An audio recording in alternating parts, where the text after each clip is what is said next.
Welcome everyone, and thank you for joining us today for our Here for YYC webinar series.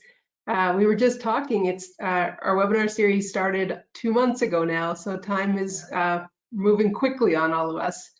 My name is Sandeep Lally, and I'm the President and CEO of the Calgary Chamber. Today, I'm very pleased to be co-hosting our webinar with Mary O'Sullivan Anderson, CEO of BBB serving Southern Alberta and East Kootenay, for our discussion with Hamish Knox of Sandler Training. Before I pass it over to Mary for some opening remarks, in the spirit of respect, collaboration, and truth, I'd like to begin by honoring and acknowledging that today's conversation takes place on the traditional territories of the people of Treaty 7 region in Southern Alberta. Calgary is also home to Métis Nation of Alberta, Region 3. Land acknowledgement is a critical part of Canada's truth and reconciliation journey, and it's how we begin every formal conversation at the Chamber. Mary, over to you for some opening remarks. Awesome, excellent. Thank you so much, Sandeep. It's great to be here, and it's great to have Hamish here. So thank you to the Calgary Chamber and all of your team for putting this together. I think one of the things that have become really front and center for me over the last 8 weeks is the strength of community and how important it really is. I think now is a time that we really have to lean in. And so I'm thrilled that BBB and the Calgary Chamber really recognize that, and we come together in our efforts to really strengthen the value that we're offering to our businesses and to our members in this community, because the only way through this is through this together. So I'm happy to be here today and working with Sandeep on this and welcoming Hamish. So on that, I'm going to turn it over to Hamish. I know this call is being recorded. We are going to have lots of times for Q&A afterwards as well. So there is a chat box on your screen. Feel free to ask any questions throughout. Sandeep and I will make sure that we're attending to those questions. And on that, Sandeep, I'll turn it back over to you. Thank you for having me. And let's get this going, Hamish. Sure. Thanks, Mary. I'll formally introduce Hamish for those that he's not a household name. Hamish has worked in a variety of industries, including media, communication services, software, and professional sports before joining Sandler Network, which combined his passions for both sales and education. Hamish was most recently named 2020 David H. Sandler Award winner, Sandler's highest honor, becoming the first Canadian trainer to receive that award. He was the first two-time author in the Sandler Network. His first book was on Accountability the Sandler Way, and his second on Change the Sandler Way. Hamish is regularly invited by Sandler Home Office to speak at Sandler's Train the Trainer conferences and Sandler's Public Sales and Leadership Summit in Orlando.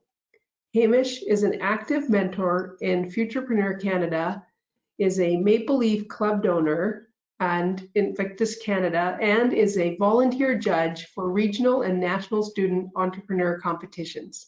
Hamish, the floor is yours. Well, thanks for having me in today, Sandeep and Mary. It is temporary, interesting times in which we live in. It is the story of humanity. We have long periods of prosperity broken by sharp periods of change, and humans don't like change because our brains are all wired to keep us safe. And going back to wherever we all came from, whatever we want to believe, and we had a shared ancestor who was walking along with a companion, and they were going to a tree that they had always collected some sweet fruit from, and they heard a noise in the long grass, and our shared ancestor decided to go back the way they came, and their companion did not, which is why they're a companion instead of one of our shared ancestors. So right now, when we get into situations that are trying, like they are for all of us right now, our brain wants to keep us safe, which means to stop, because our brain knows that this is safe. We don't know what's going to happen one step ahead of us, one step behind us, or one step to the left or the right. And the fact of the matter is that it is the people who keep momentum going are the ones who are successful. And one of the things that we have been encouraging all of our clients to do ever since this started was to be better than zero. So if all we do every day is say one nice thing to one of our family members, or we make one prospecting call, or we reach out to one of our team members and say, hey, how's your head? How's your heart? Where are you at today? That keeps momentum going, and that's what's going to get us up and ahead of the recovery curve and thriving not only in the future, but also today. Mm-hmm. Awesome. It's so true. And you know, now is a time to really be authentic in our actions, to be bold, and recognizing that there's a really delicate place in conversation where we flip things, where it's now is the right time to be selling and now is not the right time to be selling. And the one thing I've really learned in discussions with you, especially over the last couple of months, Hamish, is it's very much a dance. It's very much understanding, you know, when's the right time and when's not the right time. And in speaking of change, it requires people to change their behaviors and their activities. And sometimes that's very difficult to do. So in terms of sales activities, what do you recommend are some certain activities that salespeople should continue to be doing or should be doing now, and maybe a couple that they should not be doing right now? Great question, Mary. And you know, one of the things that we need to keep doing anyways is proactively prospecting. So aggressively waiting for the phone to ring is not a successful business strategy, no matter what's going on in the world. And so it's number one, reaching out to our current clients. So in our enterprise selling content, we've got a format called CARE, which stands for keep, attain, recapture, and expand. And the end of that, the keep, are the current clients who are going to consistently pay our bills. They love us. They're buying pretty much everything that they could buy from us, either because they're so small they only need the one or two services that they're accessing, or because they're literally buying every service that we offer. And if we ever brought out a new one, they would say, hey, we'll buy that too because you guys are amazing. And then the expands are the clients who could purchase more services from us. We just maybe not have had that conversation yet. And we have a Sandler rule called sell today and educate tomorrow. Salespeople, myself included, before I got into Sandler, we love to talk about how awesome we are. And we forget that it's not about us, it's about our prospect and our client. So when we're initially engaging, we want to solve the problem that our client has now. Later on, they get to find out how all the other awesome things that we do. So initially, it's touch calls, reaching out to the people who are currently working with us. Hey, how you doing? What's going on in your world? How can we support? And want to highlight the word support, because most oftentimes we use the word help. And help is actually heard as a negative by prospects in particular, but also when we're in crisis and under stress, it's heard as a negative because it sounds like a parent going, you need help, little one. And no matter how good of a relationship we have with our clients, whether we've been working with them 1 year or 100 years, we're still a salesperson. And I have two daughters. One is 8, one will be 8 next week, and one just turned 5 in February. I've never said to either of them, I want you to be a salesperson when you grow up. I have said entrepreneur, which is code for salesperson, but I've never said I want you to be a salesperson. So we all have these negative scripts about what a salesperson is. So when we call up our clients, we really want to be genuine in asking, how you doing? The purpose of my call is to check in and really understand, how are you doing as a human being, not as a potential source of revenue for me. And when we can have those genuine conversations, we oftentimes discover new opportunities. I was just on a call with my accountability group, several Sandler trainers from around the world, as far away as the UK and Colombia, and then all across the United States. And one of my colleagues shared that they have expanded 3 relationships in the past week with current clients that started with them essentially over-servicing and calling up and saying, hey, how you doing? Where can we support? What can we do to get you through these temporary interesting times? And now those clients are coming back and saying, you've supported us so much, we want to continue to support you.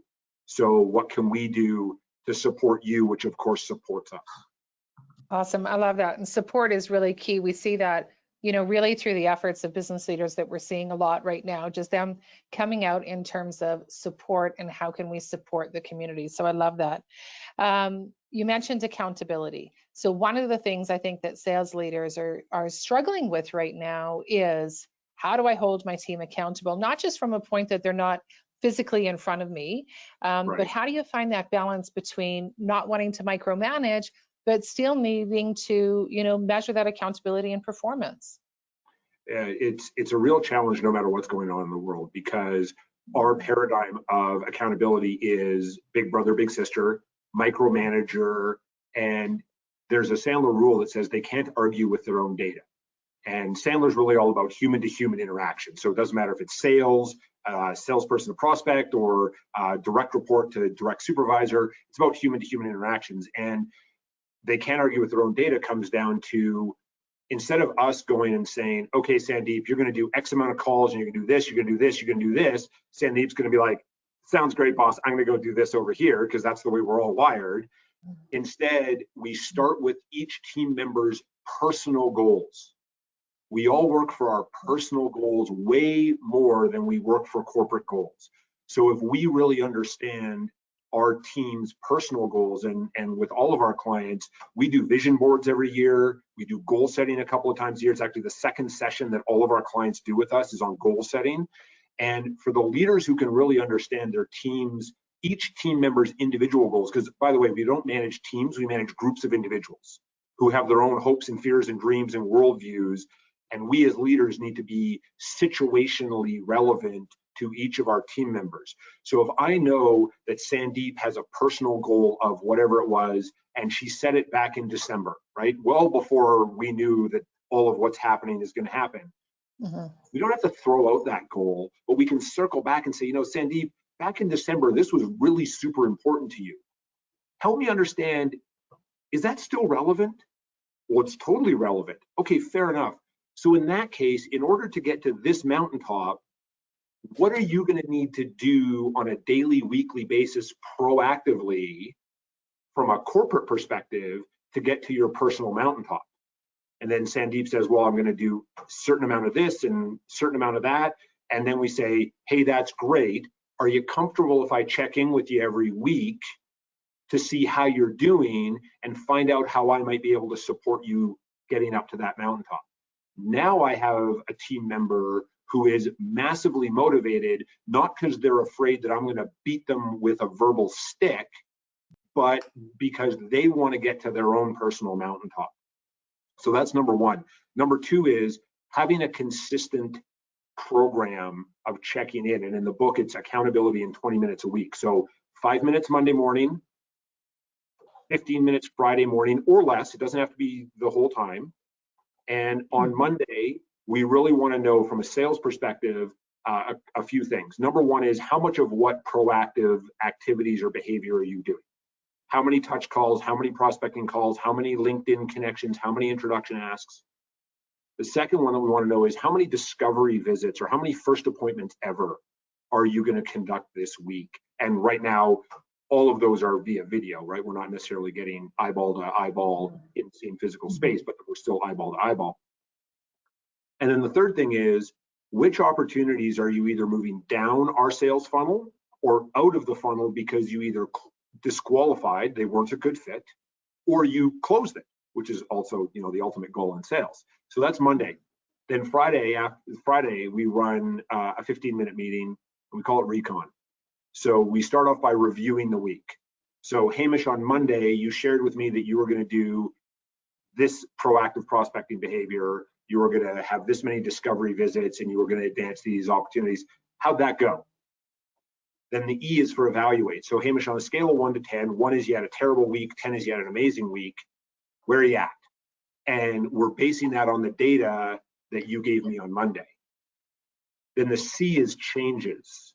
So given what happened this week, what needs to change to either move you up towards a 10 or keep you at a 10? Because even if we're 10s, we can always improve and grow. And the O is for opportunities. So Hamish, what opportunities are you going to be working on next week? And this is a bit of a preview of our conversation on Monday. And then the N is what's next. other than the opportunities, what's coming up next in your calendar? And right now that could be very much, well, I'm going to be supporting my 2 daughters with their schoolwork. So for an hour every day from noon to 1, I'm unavailable because I'm going to be having lunch with them and we're going to be going over their schoolwork. So that's 15, 20 minutes a week to stay connected, to give our team member a stroke, because as leaders, our only valuable is our time.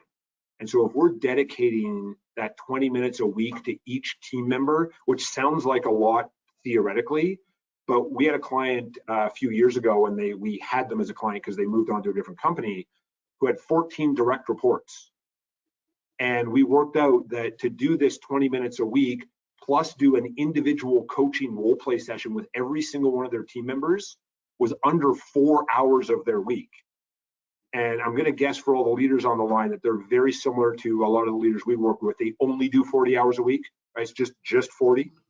So, 10% of the week to have a dedicated time, 3 check-ins with each team member massively accelerated that leader's productivity, not only from them because their calendar was massively freed up, but also from their team members because everyone was on the same page. There was no need to go back and forth on what are you working on and what's happening with this, because we addressed it right up front Monday morning. Yeah, I think like having a system and an approach that's transparent definitely helps people stay connected and move forward. One of the things that we get asked, and so I'm going to ask you, is how do you stay motivated during this crisis? Because there are so many competing priorities that are, wreaking havoc with systems like that, like what you've just mentioned. So how do you stay motivated during a crisis? First thing is revisit the goals, right? So number one, the foundation of all motivation is our goals. And if we don't have goals written down, and they have to be written down, because if it's not written down, it's a dream, not a goal. And there's no accountability to it. And even we have clients who struggle to write down a goal, crumple it up, and then throw it in our shredder because it existed in the real world for just that moment. So now there's a bit of an accountability. So number one, revisit the goals. Number two, forgive yourself. We are all under massive amounts of stress. We're all social animals, and we are all under a sustained amount of stress right now. And so we need to forgive ourselves, especially those of us who are on the webinar today are all high achievers. And the problem high achievers have is they say, well, yeah, I know that, the world is completely different and my kids are at home and my spouses or partner's at home, but I'm going to keep doing things like I always did. No, you're not. So we need to pause for a second and we need to say, okay, the world is different. And so I used to make 25 prospecting calls a day and have 3 discovery visits and have 1 visit with a current client. Okay, let's start to scale that back. And that's where we go back to being better than 0. So as long as we are continuing to keep momentum going, we're in a good place. The danger is when we stop. The other thing that we encourage all of our clients to do, we're massive fans of journaling at Sandler. I actually journal in the morning and I journal at night. And my night journal is a download of my day. So when my wife asks me how my day was, I don't give her a bad day because now I'm emotionally dealing with all the stuff that happened. But I can look at my day and say, yeah, you know what? Maybe it wasn't the best day, but here's what I learned. Because our mindset is win or learn. There's no losing in our world. And the other thing that we strongly encourage our clients to do is gratitude. So in the morning, write down, again, better than 0. It could be 1 thing that you're grateful for. And given when all this started, we were still having some pretty intense winter weather. I am now grateful that I can actually go outside with my daughters and we can play in the backyard, as opposed to being -18 and we're stuck in the house watching Frozen 2 for the 27th time. Not that that's a bad thing. I quite like that movie. But that's the other thing is gratitude. And I was talking to a colleague of mine down in Fort Worth who came up and visited last August. And he said that every single day he is writing down at least 5 things he's grateful for. And he keeps that list right next to his desk or right next to his laptop. And after every single call, whether it went well or went poorly, he rereads the gratitude list. And that continues to keep his momentum going. Yeah, it's a good anchor point, right? Like people say values, or they say gratitude, or it's sometimes it's a snail's pace, sometimes it's not, but something to check in, something to anchor back to. How am I springboarding forward? And so this is the next question is a bit about ethical leadership, and we have had those conversations probably more so over the last month than we did initially. Because initially everybody was just sort of in hunger down, shock of it all, and so then the question started to come, like, is it ethical to proactively be prospecting and selling during the crisis? Right. Well, my colleague Jody Williamson out of Chicago, he wrote our book called The Contrarian Salesperson.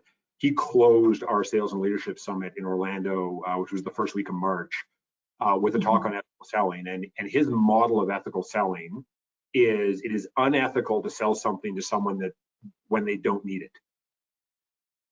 But it is also unethical to not sell something to someone when they do need it.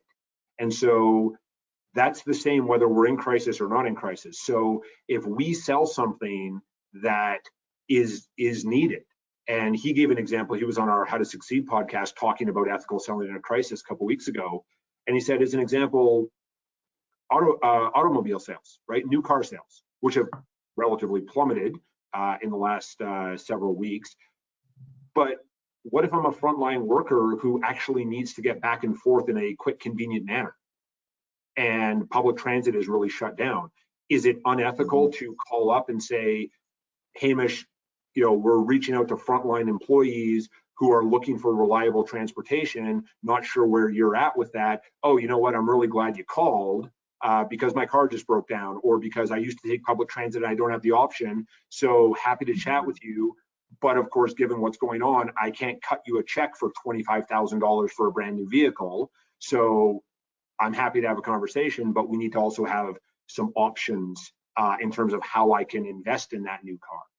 So it is certainly ethical to keep selling, because we are businesses and we do need to keep the momentum going. We also need to be very transparent, and we call it disarming honesty. And right up front, when we're talking to our prospects, and this is starting to shift, just listening to my clients and people in my network in Calgary, and also my Sandler colleagues in 34 countries around the world, a lot of people are starting to get tired of the, hey, how you doing? Because they've been asked that 74,000 times in the past 8 weeks. But we still have to be nurturing and gentle in our approach, and be disarmingly honest and say, Sandeep, it's Hamish calling from the Calgary Chamber. None of what I'm about to say may be worth your time right now, but the reason I called is, and then you insert the reasons why you're reaching out. We're hearing from our members that they're looking for additional resources. We're hearing from our members that they're looking for a greater connection to the business community in Calgary. I was curious, given where you're at with the crisis and the lockdown and all that, how relevant are those to you and your business right now? Well, actually, Hamish, I'm really glad you called. I was actually just thinking about, now that things are starting to shift, how do I reconnect with the business community in Calgary? Yeah, which is what brought us here, because we're getting those kinds of calls. It's like, well, how do I sell in this environment, and when, right? And so that's what led us to this conversation today. Yeah. Absolutely. At BBB, our standards are based on being transparent, being honest, and integrity. And we see that in our accredited businesses, and we see strong examples of that in our community. Balancing that authenticity in our approach. How do you maintain that when you're dealing with your clients, so that it's not a ask them how they're doing, tick the box, move on? How do you really be authentic in your approach and not have it come across that you're just, check that box, move forward? Yeah, thanks, Mary. Now we're moving on to the real reason I called. I want your credit card. We salespeople are very eye-centered. We talk about when I'm prospecting, and usually I'm talking to CEOs, owners, presidents, VPs of sales at large organizations, and we'll say, so tell me, client-centered or client-focused. Oh, Hamish, we're very, very client-focused here at this company. Okay, fair enough. Pretend I'm a prospect. What does the first 30 seconds of a conversation sound like with one of the prospects that you're talking to? oh, okay, well, Hamish, we've been in business for 25 years and we've won all these awards. It's like, I don't care. And Bob Berg, who wrote The Go-Giver, was on our How to Succeed podcast recently. And I learned on that podcast, he's actually a huge fan of Sandler. And one of the things that he said on that podcast was David Sandler took sales as something you do to someone and turned it into something you do for someone. So we're, as professional salespeople, paid on the information that we gather, not the information that we give, which is the 180-degree opposite from the way I was trained. I've been in sales since I was 19. And what happens is our prospects can sense, our prospects are smart, and they can really sense if we're being inauthentic. And one of the magic words that is inauthentic is anyway. So, hey, Mary, how you doing? Oh, Hamish, I've been going through a lot recently, da da da da. Well, anyways, Mary. And right away, Mary's like, oh, this is a sales call. Oh, yeah, you don't care about anything I just said. All you're interested in is checking the I asked how Mary was doing box, and now you're going to try to sell me something. So it's being disarmingly honest and saying, Mary, what's going on in your world? I'm genuinely curious. And well, this is happening, this happened, this happened. Hey, Mary, fair enough. In that case, would it make any sense for us to have a conversation about possibly doing business? And if the answer is no, that's okay. So we always want to give our prospects the ability to say no to us, which allows us to differentiate on how we sell, not what we sell, because we are all commodities in the minds of our prospects. And I'll use the two wonderful people who are on the webinar with me today. Forgive me, an association is an association. I get that BBB is an amazing organization and the Chamber is an amazing organization, but the fact of the matter is you're both associations. And now you're a commodity. And the only way to differentiate a commodity is on price. So we want to differentiate on how we sell, not what we sell.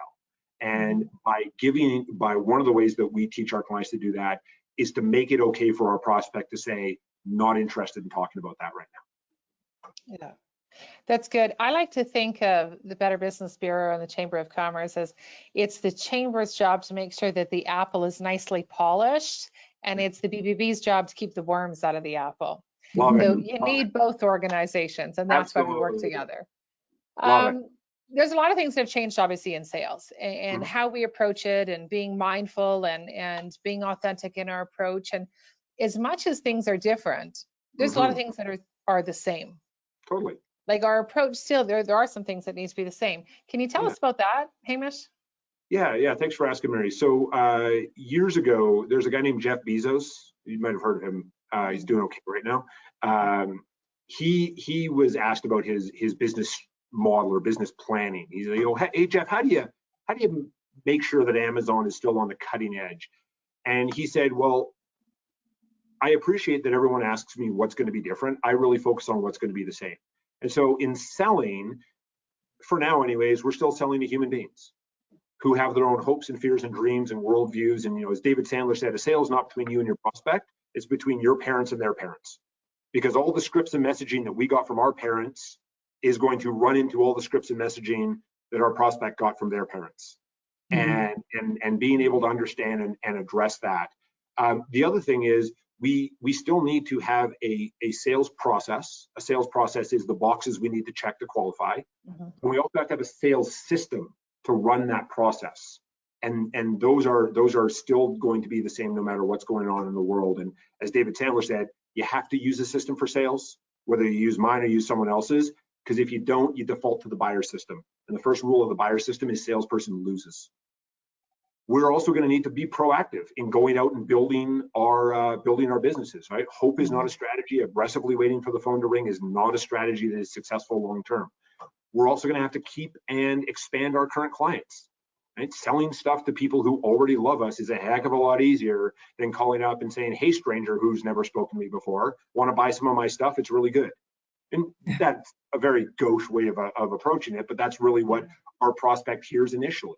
Again, because none of us really have a good script in terms of what a good salesperson is. So all of those things will be true. And the other thing that will be true is we're all still going to practice. And actually yesterday, Sandler launched our new book called Gold Medal Sales. And every chapter has a gold medal athlete that starts with a story of a gold medal athlete that embodies the principle in that chapter. And world champions still practice because they want to remain world champions. Unfortunately, in sales and in leadership, we tend not to practice. We tend not to role play. And there's a bunch of different reasons for that. But one of the things that will remain true is the people who are successful are the ones who don't practice in front of their prospects or don't practice on their direct reports. It's interesting, you know, I'm a mom as well. For those that don't know, I have two children, a 13 and a 9-year-old. My son, he's in grade 7, and he's done very well in school. He's been on the honor roll. School is good for him, but it has changed, of course, since he's homeschooling, and so he's been struggling a lot. And so we sat down. I took some time out on Tuesday and sat down and had that conversation. I said, okay, so you were successful at this before. What were you doing? I get the environment has changed, but let's focus on what you were doing that was making you successful. And once he was able to really kind of focus on that, hasn't changed.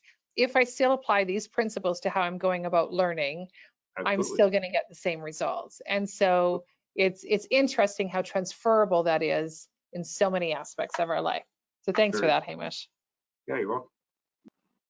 So now the logical follow-up is what's different in selling then? Because people are, we started earlier with change and, things like that and consistency, all that. So everything seems net new. So it's a good reminder of what's the same, but there are some things that are going to be different. So can you speak to a little bit of that and then kind of what you're sort of forecasting or seeing around difference? Yeah, absolutely. And the one thing with change, and this is talked about in my book, change is external. Change is super simple. Like change is actually very, very easy. And because change is we go to our office today and we don't go to our office tomorrow. That's change. Human beings transition. And that's a squishy emotional thing. And there's 4 parts, which is denial, resistance, exploration, and commitment. And some of us actually never make it out of one of those stages. Everybody who's on the webinar today is at least in exploration. And so what is different is really the mode by which we are interacting with our clients and prospects. So we still have to qualify, we still have to follow a system, but instead of getting in the same physical space as my prospect or my client, I'm now mostly interacting off of video. And the other side of that is we really need to, in that case, slow down to speed up. Because I'm a fairly quick talker, clearly. I like to improv off of what the people I'm interacting with say. It's really hard on a Zoom call when only one person is allowed to speak at a time. So a lot of those little side comments and little nuances and jokes that we might be able to slip in when we're in the same physical space, they just don't translate. So we really need to be self-aware and say, okay, I've got this great idea for an insight or something to say, but I have to keep it to myself because otherwise I'm going to interrupt my prospect and that doesn't create a lot of rapport. So slow down the speed up is number one. The other one is to be incredibly clear with our clients and prospects about what our process looks like for delivering a successful result to them, that successful service, successful product, because our prospects and clients don't buy our stuff as much as we sell it, at least in an ideal world. So when a prospect says, hey, Hamish, I'd love to become a member of the chamber, I say, Sandeep, that's fantastic. May I share with you what our next steps are to get you as a member of into the chamber and successfully deliver the best possible membership to you? Our prospects are going to say, absolutely. And then we explain our steps and we have to say, are you okay with that? Because we have to give them the option to say no. The other thing that we are discovering at Sandler is the use of video technology being different to share our notes or even record our conversations with our clients and prospects, which for some people, as I just said that, when they mentally shut down. They're like, I would never do that.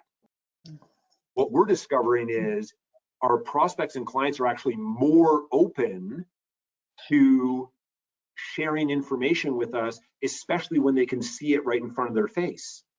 And then we have clarity between us. And one of my colleagues, I was talking to him yesterday, and he said he was on a discovery call with a CEO, large company down in his territory, and the CEO said, "Well, hey, you're recording this," and my colleague said, "Oh, well, it only lives in my CRM," and he said, "Okay, well, anyways," and he kept talking. Yeah. And it was just because we took away the anxiety of, hey, this might be used against you at some point. It's really about creating clarity so we're on the same page, because if we're on the same page, we're probably going to have a really good relationship with each other. So in terms of differences, we really need to make sure we're slowing down. We also need to make sure that we are not staying in our comfort zones. We have a gentleman in our sales mastery program, very experienced salesperson. He's a consultant, so he's a solopreneur, investing in himself. His entire business prospecting model was built on same physical space, a lot of networking, a lot of events, and overnight that just vanished. So when we're in our sessions and he's saying, "Hey guys, like, am I out of business?" And within 2 weeks, he had completely shifted his prospecting model to remote, interactive remote, social selling. And 2 weeks ago, he closed 3 pieces of business. That's awesome. Yeah. And it was a 180-degree shift in that time. Yeah, no, I mean, it's possible. That's the thing. It's that process, right? Like you said earlier, like you've got to have a sales process. And I think in this shift is what people are looking for is, well, what's some advice or where can I go and learn that process or adjust, even like having a real seasoned person being open to that, you know, that's a good sign in this, as opposed to just throwing up our hands. So the other piece, so the other piece that we do get is like advice as to where salespeople should be focusing their time. So what's your recommendation there for salespeople to, you know, I'm thinking I should do this, this, and this, but what's your recommendation of where they should focus? So going back to that care model, keep, attain, recapture, expand. The keeps, so with salespeople, we tend to stay with the keeps because we're getting our emotional needs met. Because if I call up a keep account, they're gonna be like, "Oh, you're so amazing, I love you, it's this, it's that," but there's really no opportunity to expand. Now, they could potentially be a great source of introductions, but we're really advising our clients, and this is globally, to definitely focus on the attains, right? The net news, the people who have never done work with us before. Also on the expands, because the expands are people who love us already, who could buy more stuff. By the way, the expands are also our competitors' #1 prospects. So we want to make sure we're walking our competitors out of that. And my colleague at Oklahoma City, Mike Crandall, he told a story on our podcast about reaching out to a current client of his. And he said, you know, "I'm looking for 2 minutes of your time. I'm sure you don't have a lot of time to chat. I'm genuinely curious about how your team, how your family, and most importantly, how you're doing during this temporary, interesting time." And 25 minutes later, his client said, "Wow, I'm really glad you called. I've actually never had a chance to share with anybody over these past few weeks." And Mike said, "Well, that's what we're here to support you professionally and personally. Out of curiosity, before we go, how many of your other companies that you work with have reached out to you?" And this CEO said, "Well, you're actually the first one to ever call me. I've got lots of emails and whatnot about, hey, here's what we're doing, but you're the first one to actually call me. And actually now, as I'm thinking about it, there's a company that I spend $1 million a month with who hasn't reached out to me at all." And Mike said, "So what would happen if one of their competitors knocked on your door right now?" And that CEO said, "I'd certainly be open to having a conversation with them, and I'd probably switch." And then the other group is the recapture. So recapture is we worked with them in the past and we either lost their business to the competition, or they were project based, right? So there was a project and then there wasn't another project. And a lot of our clients are circling back to those recapture opportunities. In the case of the competition is to reach out and say, "Hey, how you doing? What's going on? How's the service?" And they are hearing, and we are hearing, that Micah, the competitors vanished. I haven't heard from them at all, or they went out of. Well, are you looking for some support, or have you got that fixed internally? No, we need support. We were hoping that your competitor would do that. Clearly they're gone. Are you open to us coming back? And of course the answer is sure. Or on the project side is to circle back and offer a new product or a new service. It could be a webinar. You know, we're at Sandler Home Office running a bunch of webinars for alumni and saying, you know, come back, refresh in Sandler. And by the way, if you want to talk about re-engagement, here's a way that we can re-engage. So I would really strongly encourage the salespeople on the line today, attain and expand for sure, definitely recapture, and block time out in your calendar. This is another key thing. And actually we had our leadership group in yesterday, and we had 4 guests in, and one of the leaders was talking about a new program they're rolling out. And they said, yeah, you know, I've had this time blocked in my calendar and I just haven't done it. And I said, well, you know, comfortable if I ask you a tough question? And they said, sure. I said, how long is the time block? And they said, 3 hours. And I said, awesome. Can I make a suggestion, bit of free consulting? And they said, sure. I said, drop it to 20 minutes. Because our brain has a mental block. They look at that giant window and they're like, heck no, I'm not doing that. Whereas if you drop it to 20 minutes, it's like, oh, it's 20 minutes. I could do that. And I said, by the way, I'm not telling you to stop after 20 minutes. Because if you've got momentum, just keep going. But if you get to 20 minutes and you're like, you know what, I need a break. Okay, go have a break, because you've checked, you've been better than zero, you've created some momentum, and you can go back. Yeah, you know, we certainly found that. Like, we switched on March 15th to work the phones, and it was retain and expand, and we did it to non-members as well, just because of where the community was. And then now we're on our second round of calls. And we've had sales in those calls. It wasn't a true sales call, but it was really like, you know, it's part of the cycle, but it was authentically about what do you need, you know, and sure enough, more often than not, we heard, yeah, no one's called me. Thank you for calling. We really wanted voice to voice. And then in our space, actually, we didn't go down the survey route really, because it was about voice to voice. And I think that people will remember that. But more importantly, our team felt good doing that. So that was really good. Yeah, and I think sometimes it's just that trigger to switch through that head trash too. Sandeep, as a member of the chamber, I received one of those calls and it was great. And we've also had our team phoning as well. And sometimes when your team is like, I don't know what the next step forward is, if you can just start phoning these people and just have a conversation, that's all you need to do. That's a good way to start, you know, switching through that head trash. Right. At the end of the day, it really is about the relationship. And that's what I'm doing, is maintaining that relationship, and wherever it goes, that's where it goes. I've spoken with a lot of, you know, professional salespeople who have been, you know, right-sized, downsized, temporary laid off, their status has changed. Right. And yet they've continued to keep relationships with their key accounts, because when they come back, they want to make sure that they're continuing to keep the relationship going, which is key and critical.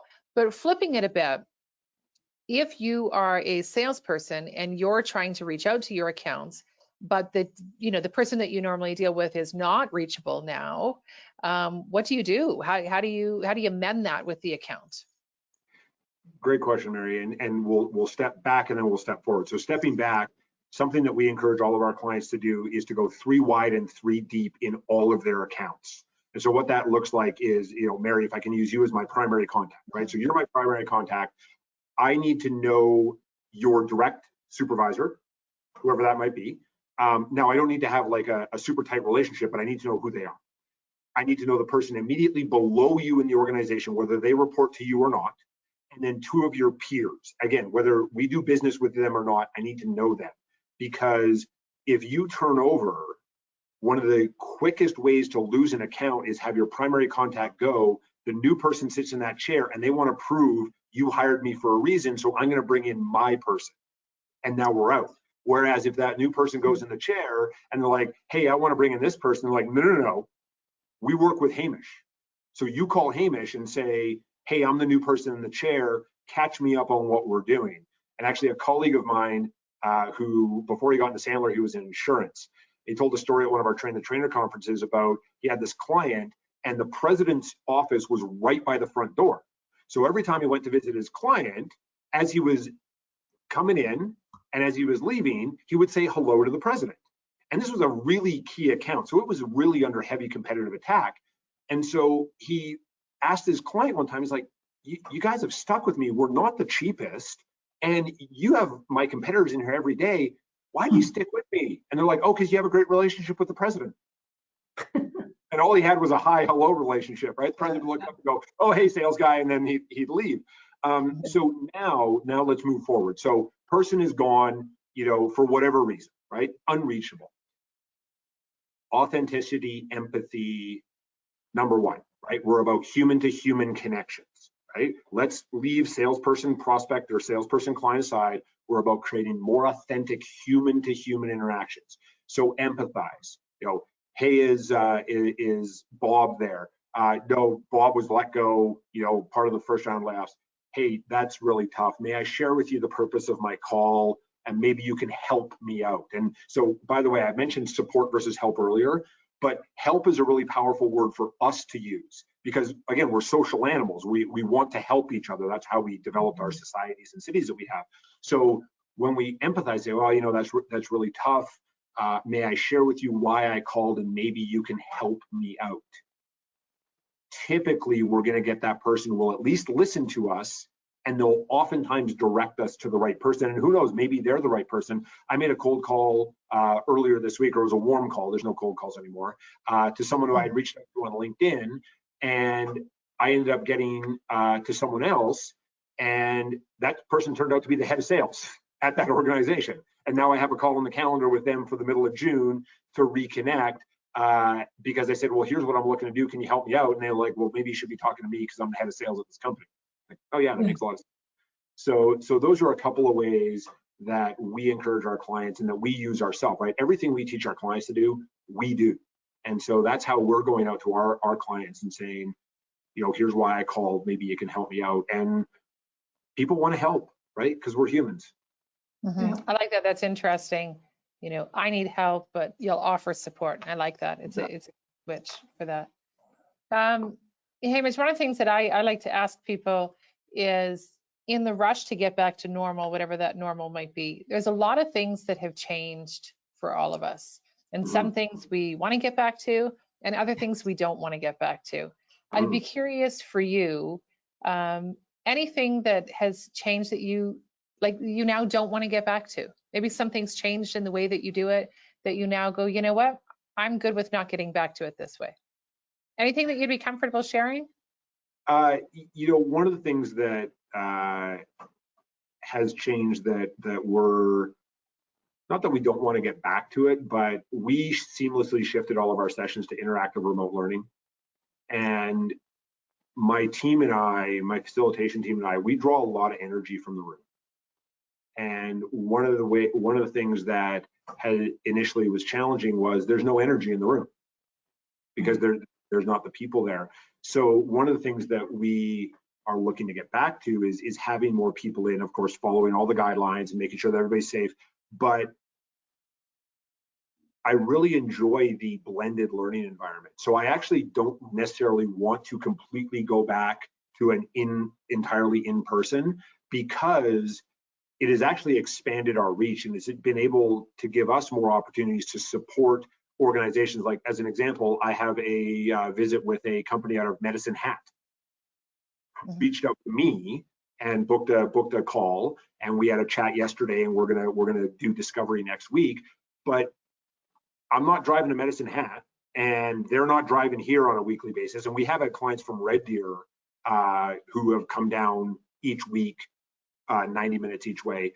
But I don't really want to go back to an exclusively in-person environment because I find the blended learning environment has been really amazing for our clients, and it's allowed us to support more organizations in Calgary and Southern Alberta. It's awesome to hear, and I think through this, what we see, and oftentimes, thank you for answering that question, because I know there comes a little bit of vulnerability when you're asked a question like that, and so I do appreciate you answering that. I think what we find though is opportunities that have been created that otherwise we might have looked at it and found the reasons why that wouldn't work, and we're going to lose the connection of this, or we're going to do that, and in fact, we find that it's creating more opportunity and a different way to embrace it. So I love hearing stories like that, Hamish, and it's good to be able to stretch ourselves on our own beliefs and see what could be. Absolutely. I'll turn it back over to you, Sandeep, but I don't know if there's any questions that have come in. I'm mindful of the time. We are sitting 10 to 12. I don't know if there's any questions that have come in on the chat that maybe you can see, Sandeep, but I will No, I think turn it we're over to okay. you if you do. Okay. Yeah, we're right. We're just a little bit over on time, which is totally fine because I think the conversation was well worth it in the sense that there's a path forward. There's a little bit of reflection as to how we got here, but more importantly, those anchor points for us to shift, right? Like the world, like, you know, the change explanation from here to there, that's it, we're done. But how are you going to move forward? What are your anchor points, you know? And I think we're struggling for external anchor points when they're actually within us. And so I really enjoyed the conversation. I liked the, you know, be better than zero. I'm totally stealing your last question there, Mary, as we move forward. So yeah, no, thank you both. Do you have any closing remarks, either of you, before I tie it up? Mary? I do, sure. Yes, thanks, Sandeep. You know what, Hamish, thank you as always. Such a pleasure. You are a wealth of knowledge and information, and you are able to break things down in pieces that I can really get and implement right away. So I appreciate that because, as I said, it's transferable not only in the workplace, but in the home as well. And right now, those lines are very blurred and they'll continue to be blurred. And that's one of the things that I'm kind of okay with too. Sandeep, thank you for doing this with Better Business Bureau. You know, as I said at the start, community is how we are going to get through this. And now we have a few more tools in our toolbox, Hamish, to help us as we navigate through this. So I thank you both, and thank you for Hamish for spending your time with us. And of course, a thank you to everybody who's taken time out of their day to invest in themselves. As we said at the beginning, this is being recorded. So you'll be able to go back and reflect and pick up some of those key things that Hamish was talking about, like recon and care and all the other things that that you might want to break down and pause and listen to again. So thank you both. Absolutely. Yeah. Thank you both for inviting me to chat today. We are here to support the Calgary community and all of our clients professionally and personally. And to all of you on the line, you've made an investment in yourself, which is your time, which is our only valuable, and very much appreciate you joining us today. We are launching a 5-part series called Foundations of Recovery, which was supposed to come out May 28th. Given Premier Kenney's announcement over the past couple of days, we've decided to push the start date back for that till June 11th. And we are donating 25% of all monies collected to COVID relief. And we're going to let our participants help us choose who that's going to happen for. And to any BBB or chamber member, there's also something a little extra that we will give to them as well. So I'm very easy to find. There's not a lot of Hamishes out in the world. So I'm actually the only Hamish on Amazon. So if you would like to reach out and discover if we might be a good fit to support you and your company getting up and off the launching pad, we're here to have that conversation, and maybe we'll end up doing some business together. Yeah, thank you both. I couldn't agree more around the community, foundations for recovery and all that to springboard ourselves into whatever is possible for you and your companies. I think that's just fantastic. And I love the fact that we're all behaving as if we're in it together and not just saying it. I think that's really critical to the authenticity of how our society has to go. So thank you again, and thank you to everyone for listening. As Mary said, it's available online for you as well, so that's great. Enjoy the sunshine. It's finally nice. Cheers. Awesome. Bye.